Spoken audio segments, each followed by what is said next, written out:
지난주 민수기 18장을 다루면서 레위인의 봉급 혹은 임금 혹은 보수에 대한 이야기를 했습니다. 레위 사람들은 이스라엘 지파가 12개의 지파니까요. 12지파로부터 11조를 받아요. 그리고 그것이 그들의 삶을 유지하는 생계비가 됩니다.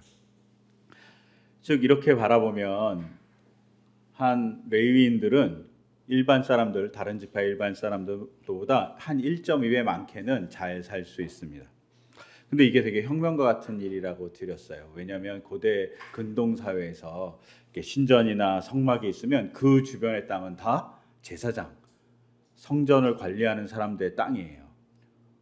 그 땅이 얼마나 좋았냐면 고대 글들에 의하면 그 땅을 에덴 동산 같다고 얘기했습니다. 엄청 좋은 땅인 거죠. 곡식도 많이 나고 맛있는 과일도 막 주렁주렁 열리는 땅인 겁니다. 문제는 그 땅에 나오는 곡식과 과일은 누가 먹냐는 거예요. 그거는 신전에 바치는 것이기 때문에 아무나 먹을 수 없습니다. 왕이나 제사장, 신전을 관리하는 사람만 먹어요. 그리고 평민은 그 좋은 땅에서 나는 곡식과 과일을 먹을 수 없습니다. 그러니 고대 사회에서는 성전을 관리하고 제사를 드리는 사람이 엄청난 부를 축적할 수 있어요. 그리고 엄청난 권한을 갖고 있습니다. 근데 이 사람들이 이것만 하냐? 그렇지 않아요. 왕은 제사장들에게 또 이렇게 여러 가지로 많은 선물을 주고 식량도 줍니다. 그것을 잘 알 수 있는 게 뭘까요? 우리가 잘 아는 대로 창세기에 요셉이 이집트를 총리로서 관리하고 있을 때 풍년이 들고 흉년이 들었잖아요. 그때 흉년이 들었을 때 모든 백성은 재산을 팔아서 곡식을 얻었어요. 심지어 자신을 노예로 팔기까지 곡식을 얻었는데 유일하게 그러지 않은 계층이 있습니다. 바로 이집트의 제사장들입니다. 그들은 녹봉을 받았기 때문에 왕에게 곡식을 받아 자기 땅을 팔지 않았다라고 성경에도 기록되어 있어요. 즉 이들은 부자인 거죠. 근데 성경은 정말로 파격적으로 뭐라고 얘기하냐면 제사장과 성막을 관리하는 레위인들은 땅을 소유할 수 없다고 얘기해요. 그리고 그들의 소득은 왕이 주는 것이 아니라 누가 주냐면 백성들이 줍니다. 자기 11조를 내서 그것을 받고 살아가는 것이죠. 즉 백성의 소득의 1.2배 이상을 절대로 넘을 수 없어요. 12지파니까. 근데 그 받은 소득으로 뭘 해야 되냐면 제사를 드리는 제물도 거기서 이렇게 사용해야 되는 일들이 있으니까 그들도 레위인들이나 제사장들도 그냥 비슷하게 살았을 겁니다. 그러면서 어떻게 할까요? 언제나 제사장들도 백성의 마음으로 살고 하나님만을 바라보면서 살았을 거예요. 이것을 하비쿡스가 얘기하는 창조적인 절연과 연결해서 생각하면 이들은 창조적인 절연을 갖고 살았다는 거죠. 자기 것을 절연하고 좀 내려놓고, 오늘날 얘기하면 내려놓음이죠. 내려놓고 하나님을 향해서 살았던 사람들이 레위 제사장들이라고 얘기했어요. 그런데 이런 지난주의 얘기를 쭉 정리하다가 제가 지난주 내내 민수기 18장이 마음에 계속 남아있는 겁니다. 여러 가지 이유가 있었지만 그 중에 하나는 지난 주간에 제가 이제 일하고 있는 곳에서, 평일에 일하고 있는 곳에서 이렇게 월급을 계산해서 줘야 되는 일이 있어서 이제 직원들의 월급을 막 계산하고 있었어요. 또 저희 윤 목사가 일하는 기관에서 또 급여에 대한 문제에 대한 얘기를 쭉 듣고 있었어요. 그러다가 갑자기 이런 생각이 드는 거죠. 하나님이 10분의 1로 드려야 될 이유가 무엇인지 또 하나 있었구나. 하나님이 레위인들을 10분의 1만 받으라는 건 생각해 보니 일반 평민과 자기가 똑같은 봉급을 받는 입장으로 서 있으라는 거예요. 그러면 어떻게 될까요? 백성의 삶의 자리를 이해할 수 있겠죠. 만약에 제사장이 너무 부자예요. 왕이 막 엄청난 식량을 주고 땅도 안 팔아야 돼요. 뭐 흉년이고 아무것도 문제가 되지 않아요. 그러면 백성의 삶에 전혀 공감하지 못했을 거예요. 그런데 백성이 내는 11조로 살면 백성과 똑같은 수준에서 살아야 되니 백성의 삶이 어떤지 알았겠죠. 또 하나는 흉년이 들면 그 11조가 줄 거 아니에요. 그러면 백성이 얼마나 어려운지 알 겁니다. 풍년이 들면 백성이 얼마나 그 풍년에 감사하는지 자기도 공감하게 될 거라고 생각이 되었습니다. 즉, 이 민수기가 쓰였을 당시에 고대 근동 사회에 성경은 혁명적인 일을 하죠. 시스템 전체를 흔들고 있습니다. 권력과 혹은 재정일치 사회에서 고대 사회의 종교인에게는 백성을 생각하는 사람이 되라는 겁니다. 너희는 백성과 동등한 입장의 사람이다라고 혁명적인 소리를 하고 있는 책이 바로 성경입니다. 무서운 책인 거죠. 그러면 이 무서운 하나님의 명령을 현대교회는 어떻게 해야 될지 고민해야 됩니다. 그래서 그 고민을 가지고 막 이제는 머리가 더 복잡해지기 시작하는 거예요. 막 이제 나는 어떻게 살아야 되지? 막 복잡해지고 저희 직원들의 임금을 주는데 나는 어떻게 해야 되지? 막 이렇게 막 머릿속에 막 이제는 막 혼란의 상태로 막 들어가고 있는데 설교를 준비하기 위해서 민수기 19장을 딱 읽는 순간 이건 뭐지? 이런 생각이 갑자기 드는 거예요. 왜냐하면 민수기 19장 오늘 읽어본 대로 붉은 암송아지를 잡아갖고 그걸 태워갖고 속죄에 쓰는 물을 만드는데 거기 재료로 써라 이렇게 되어 있는 거예요. 갑자기 너무 이렇게 세세한 걸로 들어가는 거죠. 갑자기 너무 작은 부분으로 이렇게 쑥 들어가니까 너무 이상한 거예요. 그래서 하나님, 민수기가 원래 이렇게 이랬다 저랬다 하고 널듯이 이 주제 같다 저 주제 같다 하지만 요건 너무 과하게 거대 담론 얘기하시다가 너무 미시적인 거 얘기하시는 거 아닌가? 뭐 이런 생각이 이제 저 개인적으로 막 이제 불평 아닌 불평을 하게 되는 거죠. 그러다가 꽂혔던 단어가 부정입니다. 여러분, 부정을 깨끗하게 하는 물을 만드는 재료인 붉은 암송아지를 태운 재를 만드는 거예요. 근데 그것을 위해서 만들기 위해서 부정을 재야 되는데 부정이 뭘까요? 부정한 게 뭘까요? 더러운 거? 성경에서 말하는 부정은 하나님의 말씀을 따르지 않는 것의 반대편에 있는 거예요. 우리가 부정하다 그러면 더럽다고 생각하는데 그게 아니라 부정한 것은 하나님의 말씀을 따르지 않는 행동을 의미해요. 그래서 더러워진 것을 의미해요. 즉 하나님의 말씀에서 벗어난 거예요. 근데 하나님의 말씀에서 벗어났다는 것을 우리는 뭐라고 표현하죠? 죄라고 표현해요. 성경에 대한 죄에 대한, 구약의 죄에 대한 편협의 근본적인 뜻은 뭐냐면 화살을 쐈는데 관역에서 벗어난 거예요. 즉 하나님의 목적에서 벗어나면, 하나님의 말씀에서 벗어나면 죄라고 얘기하죠. 그것을 다른 말로 좀 사소하게는 부정하다고 얘기하는 겁니다. 그래서 우리는 부정한 것 때문에 속죄의 제사를 드리잖아요. 즉 속죄하는 방법을 또 사소하게 얘기하는 게 뭡니까? 오늘 본문에 붉은 암송아지를 태워서 만든 재를 만들어서 그 물을 섞은 물을 마실까요? 그 물로 씻을까요? 모릅니다. 두 가지 다 했을 것 같아요. 왜냐하면 씻기도 하고 태운 물을 마시기도 했을 것 같아요. 죄를 섞은 거. 여기에는 똥도 들어가 있어요.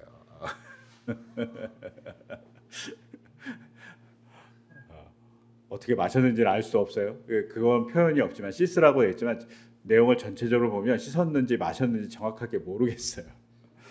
이거에 대해서는 논란이 많이 있어요. 그런데 이걸 누가 할까요? 제사장이 할까요? 평범한 사람들이 할까요? 평범한 사람들이 합니다. 그 죄를 마시고 그 죄를 물에 타서 씻고 하는 일은 제사장이 그래 씻고 죄를 만들어 갖고 평민들한테 막 나눠주고 너 씻어 이렇게 하는 게 아니라 어디 한 군데 보관하면 그것을 일반인들이 가서 그것을 사용해서 씻거나 마셨던 거예요. 일반인 보러 하라는 거예요. 즉 속죄 제사는 제사장이 같이 집례하지만 속죄의 물인 이 붉은 암송아지를 태운 재를 가지고 속죄, 정결 의식을 치르는 건 그냥 일반인들이 스스로 하는 겁니다. 왜 이렇게 스스로 하라 그랬을까요? 사소한 죄에 민감하라는 겁니다. 근데 이렇게 사소한 죄에 민감하라고 얘기한 사람이 있죠. 오늘 읽었던 누가복음에 나오는 세례 요한입니다. 그리고 이 속죄의 물을 섞어서 씻거나 마셨던 행위가 뭐랑 비슷해요? 세례랑 비슷하죠. 세례가 그런 거잖아요. 죄를 씻는 의식이잖아요. 근데 세례요한이 딱 한 번만 세례를 베풀었는지, 한 사람당 여러 번 베풀었는지는 잘 알 수가 없어요. 그리고 유대인의 전통에 의하면 유대인들은 잘 씻었어요. 죄가 있다고 생각하면 잘 씻는 분위기였던 거예요. 아니면 예식에 가기 위해선 씻었어요. 그러니 이런 의미에서 세례가 여러 번 반복될 수도 있어요. 근데 그 반복될 때 세례요한이 왜 씻어야 된다고 얘기냐, 무슨 죄 때문에 씻어야 된다고 얘기하냐가 나왔던 본문이 바로 우리가 오늘 읽었던 요한복음서 3장의 내용이에요. 요한복음서 3장의 내용을 보면, 요한복음서 3장 아니죠, 누가복음서 3장이죠. 누가복음서 3장의 내용을 보면 이 내용상 뭐라고 얘기하죠? 우리가 어떻게 해야 됩니까? 뭔 죄를 씻어야 됩니까? 이렇게 세례요한이 물어보니까, 사람들이 세례요한에게 물어보니까 세례요한이 이렇게 얘기하죠. 옷을 2벌 가진, 그것도 속옷을 2벌 가진 사람은 자기 걸 나눠주라고. 즉 옷을 많이 갖고 있는 사람은 자기 걸 나눠주라고. 먹을 걸 많이 갖고 있는 사람은 나눠주라고. 그러자 세리들이 물어봅니다. 우리는 어떡할까요? 가장 죄인이라고 생각하는 세리들이 자기도 죄를 고백하고 싶은 거예요. 그랬더니 이렇게 얘기합니다. 정한 것보다 더 많이 받지 말라고. 정한 것보다 더 많이 받은 죄에 대해서 고백하고 용서해달라고 하나님께 빌라고 얘기합니다. 그러자 옆에 있던 군인들이라고 얘기하는 폭력적인 인간이죠. 로마 사회에서 본인은 정말 무서운 존재잖아요. 그래서 우리가 어렸을 때 막 아이들이 오면 순경에 넘겨버리겠다고 막 어른들이 이렇게 겁줬잖아요. 그 정말 무서운 사람들인 거예요. 근데 군인들이 그러면 우리는 어떻게 합니까? 이렇게 얘기하니까 세례요한이 이렇게 얘기했죠. 힘으로 남의 것을 빼앗던 것을 고백하라고. 거짓 고소를 해서 빼앗던 것도 고백하라고. 사기를 쳐서 빼앗던 것도 고백하라고. 그리고 너의 봉급보다 더 많은 것을 갖기 위해서 속였던 것을 고백하고 그거 하지 말라고 얘기합니다. 즉 세례요한의 선언대로, 말대로 본다면 부정한 것은 삶에서 남에게 피해를 주는 일인 거예요. 그것도 어떻게? 자기의 힘을 가지고 피해를 주는 거죠. 아니면 자기가 많이 가진 것 때문에 남이 못 가진 것에 대해서 조금 약간의 부채의식을 갖는 그런 것들을 다 포함하고 있다고 볼 수 있어요. 즉 세례요한이 얘기한 건 삶에서 짓는 죄예요. 근데 세례요한의 세례는 이 죄를 어떻게 해요? 흐르는 물가에 갖고 요단강에서 막 씻었어요. 근데 세례요한의 이 세례보다 민수기 19장에 얘기하는 붉은 암송아지로 만든 재를 가지고 씻거나 먹으면 다른 의미 하나가 더 포함되어 있어요. 어떤 의미가 포함되어 있냐? 붉은 암송아지를 태우긴 태우는데 여기에 뭘 태우죠? 고기도 태우고 뼈도 태우고 좀 전에 얘기한 대로 똥도 태워요. 근데 아주 중요한 거 한 가지를 더 태워요. 피를 태워요.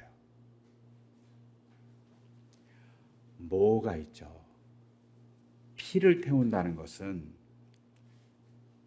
피가 생명을 갖고 있으니까 너의 속죄의 그 행위는 생명을 건 행위라는 의미를 갖고 있어요. 이걸 좀 더 확대 해석하면 어떻게 되냐면 세례요한이 하지 말라고 얘기했던 것, 옷을 많이 갖고 있는 것, 그것은 어떤 사람의 생명을 위협할 수 있다. 누군가 치유에 죽을 수 있고 누군가 가난 때문에 죽을 수 있다라는 것을 너는 생각해야 된다는 의미가 있어요. 먹을 것을 많이 갖고 있는 사람들에게는 너희가 먹을 것을 너무 많이 갖고 있는 게 누군가의 굶주림에 대한 죄일 수 있다라고 얘기하는 겁니다. 그리고 권력을 많이 갖고 있는 사람들은 자기가 갖고 있는 권력으로 남의 물건을 빼앗기도 하고 또 장부를 좀 속여갖고 빼앗기도 하고 또 자기가 갖고 있는 지식으로 사기 아닌 사기를 치기도 하고 아니면 진짜 사기를 치기도 하고 이런 행위를 통해서 어떻게 됩니까? 누군가의 삶이 무너지잖아요. 근데 그렇게 하는 것이 누군가의 생명을 뺏는 일이라고 얘기하는 거죠. 여러분 최근 들어서 핫한 이슈 중에 하나가 전세 사기잖아요. 근데 전제사기 별거 아닌 것 같은데 그 사기 때문에 어떻게 됩니까? 사람의 생명이 파괴됩니다. 누군가는 자살하고 누군가는 집을 잃어서 삶의 자리를 잃어버려요. 생명이 달린 문제라는 거예요. 즉, 제 피를 넣어서 만드는 이유는 그것을 보고 뭘 느끼려 하는 거냐면 너의 죄가 누군가의 생명을 뺏는 일일 수 있다. 그걸 기억하라는 거예요. 그 너의 사소함이 무섭죠. 제가 이 본문을 읽다가 무서웠어요.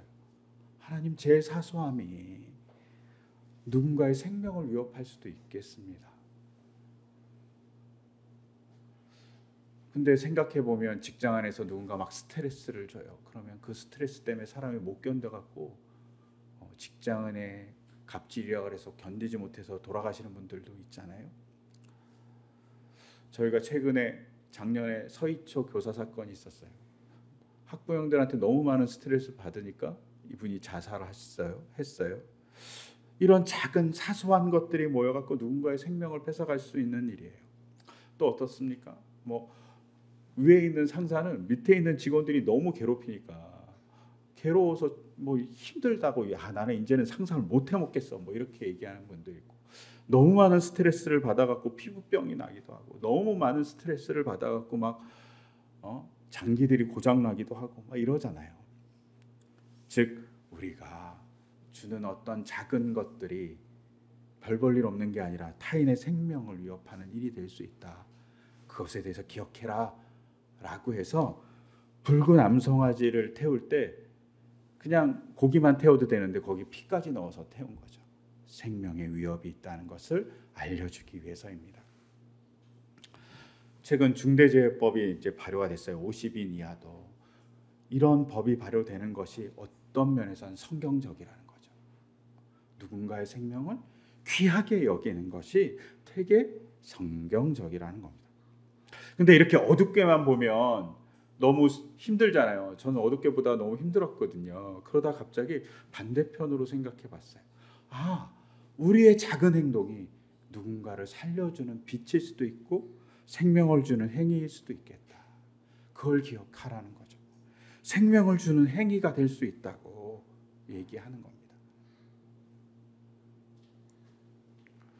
여러분, 그 생명을 주는 행위를 누가 하십니까? 바로 예수님이 하셨습니다. 예수님이 작은 행동을 누군가에게 나눠주자 누군가가 살아가는 힘을 얻었죠.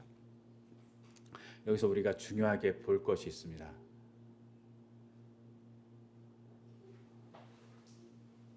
붉은 암송아지를 태워서 얻은 재로 만든 그 재를 가지고 목욕을 하든 마시든 하잖아요. 그러면 목욕을 했다 그러면 죄를 씻기는 걸까요? 아니면 다른 걸까요? 맞아요. 재윤이가 얘기한 대로 맞아요. 씻기는 게 아니라 죄를 흡수하는 겁니다.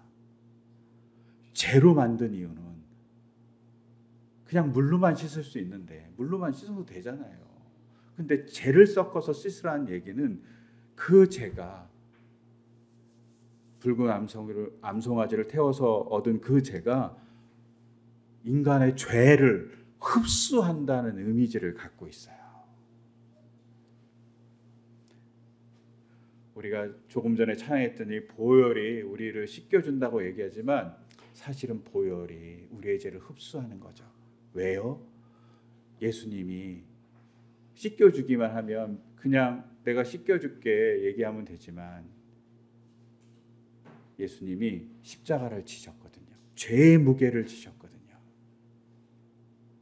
즉 그것은 예수님이 인간의 죄를, 좀 이상한 말이 됐지만, 흡수하셔서 자기 거로 만드신 겁니다.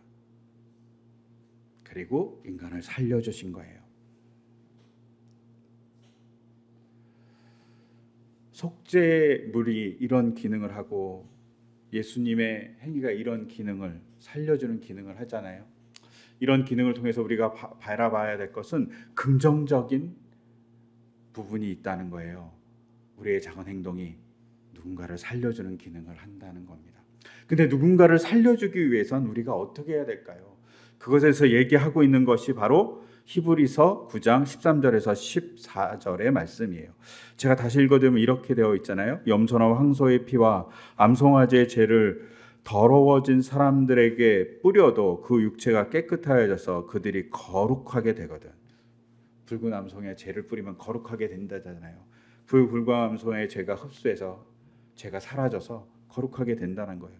근데 14절에 뭐라고 얘기하냐면 하물며 영원한 성령을 힘입어 자기 몸을 흠없는 제물로 삼아 하나님께 바친 그리스도의 피야말로 더욱더 우리들의 양심을 깨끗하게 해서 우리로 하여금 죽은 행실에서 떠나서 살아계신 하나님을 섬기게 하지 않겠습니까?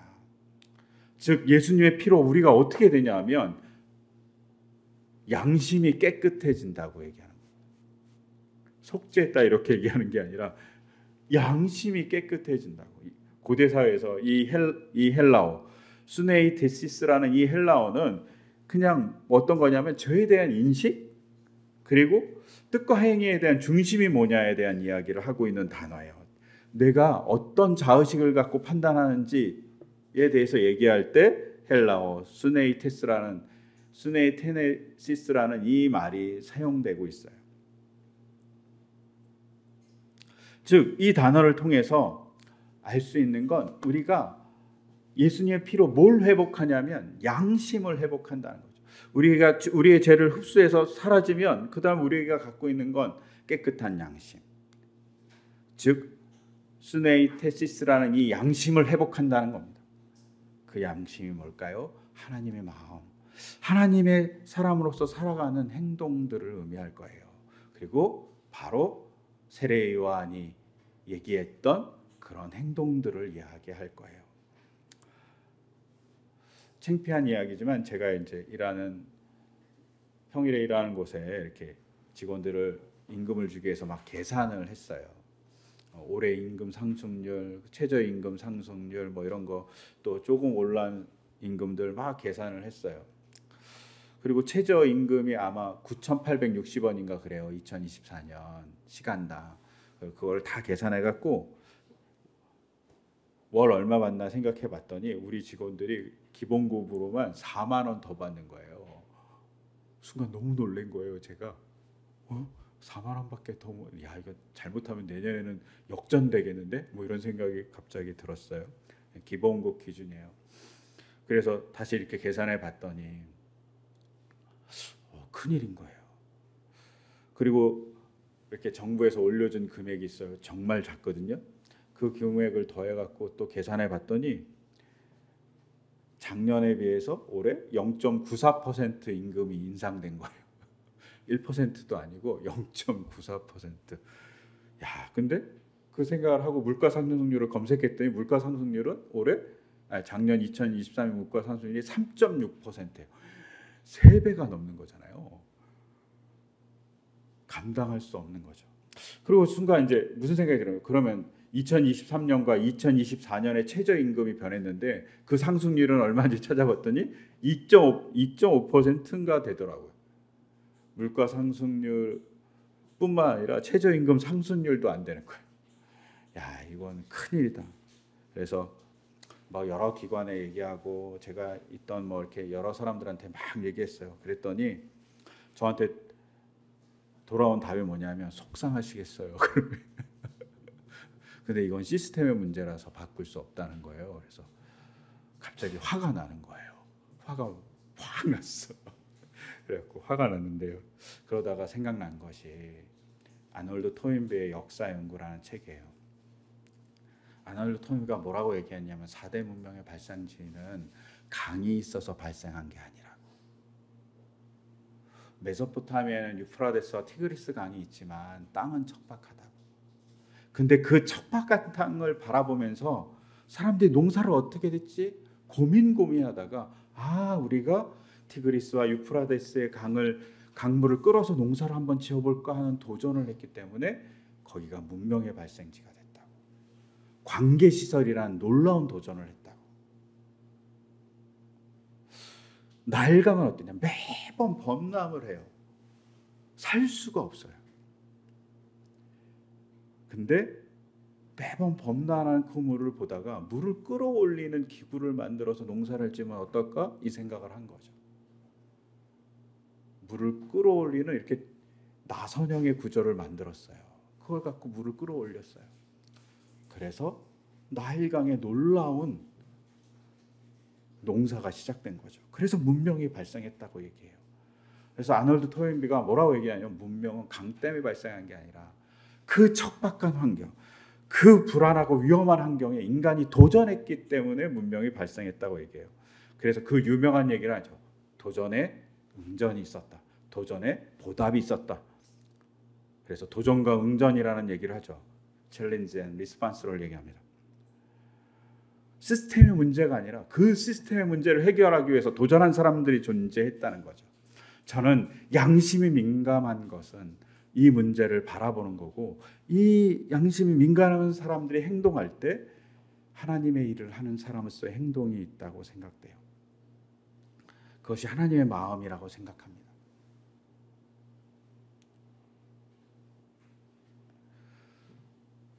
붉은 암송아지를 가지고 재를 만들 때 피를 넣는 일은 생명의 귀함을 알게 하기 위해서라고 얘기했습니다. 타인의 생명을 귀하게 여기는 그런 양심을 갖는 것이 기독교인의 일이라고 얘기하는 겁니다. 하나님의 말씀을 믿는 사람들의 일이라고 얘기하는 겁니다. 그 자세라고 얘기하는 겁니다. 저희가 그런 자세를 갖기를 소망해요. 누군가에게, 모든 사람에게. 그럴 때 하나님의 사람답게 살아가죠. 죄인인 우리의 생명을 귀하게 여겨서 예수님이 십자가를 지셨습니다. 그런 예수님의 삶을 본받는 삶이 바로 우리의 삶일 것입니다. 그리고 그것이 기독교인의 양심일 것입니다. 그런 양심을 저도 갖고 싶고요. 우리 교회도 갖고 싶고 우리 성도님도 같이 가졌으면 좋겠습니다. 그러면 세상이 우리 때문에 놀라고 우리 때문에 즐거워하고 우리 때문에 하나님께 더 가까이 갈 거라고 생각합니다. 그런 우리가 되고 우리 교회가 될 수 있도록 이 시간 같이 기도하겠습니다. 하나님, 우리가 조금 더 하나님의 뜻에 따라서 누군가의 생명을 살려주는 사람이고 싶습니다. 그러기 위해서 주님, 우리의 양심을 깨끗하게 해주시고 죄로 눈이 가린 것이 있다면 그 죄를 뿌리까지 뽑아주셔서 하나님을 바라볼 수 있는 우리 삶이 될 수 있도록 인도하여 주시옵소서. 또한 우리가 성찬에 참여합니다. 성찬에 참여할 때 주님이 우리의 몸에 오셔서, 주님의 피가 우리의 몸에 오셔서 우리의 악함을 다 흡수하시고 배출해 주시고 주님의 눈으로 세상을 바라보고 나를 바라볼 수 있는 우리 되게 하여 주시옵소서. 이 모든 것 주 예수 그리스도 이름으로 기도드립니다. 아멘.